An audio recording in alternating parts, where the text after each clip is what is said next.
एक बार माँ पार्वती और भगवान शंकर जी कैलाश पर बैठे हुए वार्तालाप कर रहे थे। तब माँ पार्वती जी ने भगवान शंकर जी से पूछा, प्रभु, आप तो अपने भक्तों की सभी मनोकामनाएं क्षण में पूरी कर देते हैं। इसलिए मेरी ये जानने की बहुत इच्छा है कि आपकी कृपा पाने के लिए कौन सा ऐसा व्रत है जो श्रेष्ठ माना गया है, जिससे मनुष्य के जीवन के सभी कष्ट दूर हो जाते हैं और आपकी कृपा पाकर मनुष्य उच्च फल की प्राप्ति करता है। देवी पार्वती, आपको तो ज्ञात है, महाशिवरात्रि का दिन मुझे अति प्रिय है। इस दिन जो भी भक्त सच्चे हृदय से मेरी पूजा और अर्चना करता है, मैं उसके सारे मनोरथ पूर्ण करता हूं। आज मैं आपको महाशिवरात्रि व्रत से जुड़ी एक शिकारी भक्त चित्रभानु की कथा सुनाता हूं कि किस प्रकार चित्रभानु ने अनजाने ही मेरी पूजा के फल से मोक्ष प्राप्त कर लिया। एक बार चित्रभानु नामक एक शिकारी था। पशुओं की हत्या करके वो अपने परिवार को पालता था। चित्रभानु ने एक साहूकार से पहले कभी ऋण लिया था, लेकिन वो समय पर साहूकार का ऋण नहीं चुका सका, जिस पर क्रोधित साहूकार ने शिकारी को बंदी गृह में डाल दिया। संयोग से उस दिन शिवरात्रि थी, तो बंदी गृह के पास से गुजर रहे शिव भक्तों के प्रवचन उसके कानों में पड़ रहे थे। चित्रभानु भी ध्यान मग्न हो गया और धार्मिक बातें सुनता रहा। संध्या होते ही साहूकार ने उसे अपने पास बुलाया। क्यों भाई चित्रभानु, है? पूरा दिन भूखे प्यासे रहकर कुछ अक्ल तो आ ही गई होगी। मेरा ऋण कब तक चुकाने का इरादा है? साहूकार जी, मुझे बस कल तक का समय और दे दो, मैं आपका सारा ऋण लौटा देने का वचन देता हूं। सिर्फ कल तक का ही समय दे रहा हूं। अगर तू अपने परिवार के साथ इसी गांव में रहना चाहता है तो कल तक मेरा सारा कर्जा चुका देना। महादेव, चित्रभानु ने तो सुबह से अन्न जल कुछ भी ग्रहण नहीं किया था, वह तो भूखा प्यासा था। हाँ देवी पार्वती, चित्रभानु को अगले दिन तक साहूकार का कर्जा चुकाना था, इसलिए वो घर नहीं गया, सीधा वहां से जंगल में शिकार के लिए निकल गया। लेकिन दिन भर बंदी गृह में भूखे प्यासे बंद रहने के कारण चित्रभानु भूख प्यास से व्याकुल था। उसने शिकार करने के लिए तालाब के किनारे बेल वृक्ष पर पड़ाव बना लिया। उसी बेल वृक्ष के नीचे शिवलिंग था, जो बेल पत्तियों से ढका हुआ था। चित्रभानु इस बात से अनजान था। पड़ाव बनाते समय चित्रभानु ने बेल वृक्ष की जो टहनियां तोड़ी, उसकी बेल पत्तियां संयोग से वृक्ष के नीचे बने शिवलिंग पर गिरती रहीं। इस प्रकार दिन भर भूखे प्यासे रहने से चित्रभानु का व्रत भी हो गया और शिवलिंग पर बेल पत्र भी चढ़ गए। मैं जानती हूँ प्रभु, ये सब आपके ही द्वारा रचाई हुई लीला है। आप अपने भक्तों की सदैव परीक्षा लेते रहते हैं ताकि उन्हें उत्तम जीवन की प्राप्ति हो। भगवान भोलेनाथ माँ पार्वती के मुख से ये वाक्य सुनकर मुस्कुरा देते हैं और आगे की कथा कहते हैं। देवी पार्वती, मैं अब आगे की कथा कहता हूं। रात्रि का एक पहर बीत चुका था। चित्रभानु शिकार की तलाश में अभी तक उस बेल वृक्ष पर ही बैठा था। तभी एक गर्भिणी मृगी तालाब पर पानी पीने पहुंची। शिकारी चित्रभानु ने धनुष पर तीर चढ़ाकर ज्यों ही प्रत्यंचा खींची। रुको शिकारी रुको, मेरी हत्या न करो, मैं गर्भिणी हूँ। तुम एक साथ दो जीवों की हत्या करोगे जो ठीक नहीं है। मुझे कृपा करके अभी छोड़ दो, मुझे जाने दो। मैं वचन देती हूँ, मैं बच्चे को जन्म देकर शीघ्र ही तुम्हारे समक्ष आ जाऊंगी, तब तुम मुझे मार देना। पता नहीं इस गर्भिणी मृगी को मारने का मन ही नहीं कर रहा। इसकी बात पर विश्वास करके अभी इसे जाने देता हूं। कोई और शिकार आ जाएगा तो उसे मार दूंगा। कुछ ही देर बाद एक और मृगी उधर से निकली। चित्रभानु की प्रसन्नता का ठिकाना न रहा।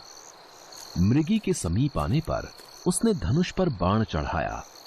तब उसे देख मृगी ने विनम्रता पूर्वक निवेदन किया, हे पार्थी, मैं अपने पति की खोज में भटक रही हूँ। मैं अपने पति से मिलकर शीघ्र ही तुम्हारे पास आऊंगी, फिर तुम मुझे मार देना। ये मुझे क्या हो रहा है? मेरे हाथ आए शिकार को मैं स्वयं ही छोड़ रहा हूं। मेरे हाथ बार बार धनुष पर प्रत्यंचा चढ़ाते हैं और बार बार ही हाथ छूट जाता है। रात्रि का अंतिम पहर बीत रहा था। तभी एक अन्य मृगी अपने बच्चों के साथ उधर से निकली। इस शिकार को मैं अपने हाथों से नहीं जाने दूंगा। समय गवाए बिना इस शिकार को अपना निशाना बना लेता हूं। हे पार्थी, मुझे जाने दो। मैं इन तीनों बच्चों को इनके पिता को सौंप कर लौट आऊंगी। सामने आए शिकार को छोड़ दूं? मैं ऐसा मूर्ख नहीं। इससे पहले मैं 2 बार अपना शिकार खो चुका हूं। मेरे बच्चे भूख प्यास से तड़प रहे होंगे। मैं तुम सबकी बातों में बहुत आ चुका। तुम सबने मुझे बहुत बना लिया। अब तुम्हें मेरा शिकार बनना ही होगा। जैसे तुम्हें अपने बच्चों की ममता सता रही है, ठीक वैसे ही मुझे भी अपने बच्चों की चिंता है। इसलिए मेरे छोटे छोटे बच्चों पर दया करो। मैं थोड़ी देर के लिए जीवन दान मांग रही हूँ। हे पार्थी, मेरा विश्वास करो। मैं इन्हें इनके पिता के पास छोड़कर तुरंत लौटने की प्रतिज्ञा करती हूँ। ठीक है, मैं तुम्हें तुम्हारे बच्चों के कारण छोड़ रहा हूं, पर इन्हें छोड़कर तुम्हें शीघ्र ही लौटना होगा। तत्पश्चात क्या हुआ प्रभु? क्या वे तीनों मृगियां वापस लौटी? देवी पार्वती, आगे की कथा यूं इस तरह से विपरीत होती है। जब शिकार के अभाव में बेल वृक्ष पर बैठा शिकारी चित्रभानु बेल पत्र तोड़ तोड़कर नीचे फेंकता जा रहा था, पौ फटने को हुई तो एक हृष्ट पुष्ट मृग उसी रास्ते पर आया। चित्रभानु ने सोच लिया था कि इसका शिकार वो अवश्य करेगा। शिकारी की तनी प्रत्यंचा देखकर वो मृग विनीत स्वर में बोला, हे पारधी भाई, यदि तुमने मुझसे पूर्व आने वाली 3 मृगियों तथा छोटे छोटे बच्चों को मार डाला है, तो मुझे भी मारने में विलंब ना करो, ताकि मुझे उनके वियोग में एक क्षण भी दुख न सहना पड़े। मैं उन मृगियों का पति हूं। यदि तुमने उन्हें जीवन दान दिया है, तो मुझे भी कुछ क्षण का जीवन देने की कृपा करो। मैं उनसे मिलकर तुम्हारे समक्ष उपस्थित हो जाऊंगा। मृग की बात सुनते ही चित्रभानु के सामने पूरी रात का घटना चक्र घूम गया। उसने सारी कथा मृग को सुना दी। हे पार्थी, यदि तुमने मुझे मार दिया, तो मेरी तीनों पत्नियां जिस प्रकार वापस लौट कर आने के लिए प्रतिज्ञाबद्ध होकर गई हैं, वो मेरी मृत्यु से अपने धर्म का पालन नहीं कर पाएंगी। अतः जैसे तुमने उन्हें विश्वास करके छोड़ा है, वैसे ही मुझे भी जाने दो। मैं उन सब के साथ तुम्हारे सामने शीघ्र ही उपस्थित होता हूं। अनजाने ही शिवरात्रि व्रत करने, रात्रि जागरण तथा शिवलिंग पर बेलपत्र चढ़ने से शिकारी चित्रभानु का हिंसक हृदय निर्मल हो गया था। उसमें भगवत शक्ति का वास हो गया था। धनुष तथा बाण उसके हाथ से सहज ही छूट गया। प्रभु, ये सब आपकी अनुकंपा है, जो चित्रभानु जैसे हिंसक शिकारी का हृदय भी करुणा से भराया है। थोड़ी ही देर बाद वो मृग सपरिवार शिकारी के समक्ष उपस्थित हो गया, ताकि वो उनका शिकार कर सके।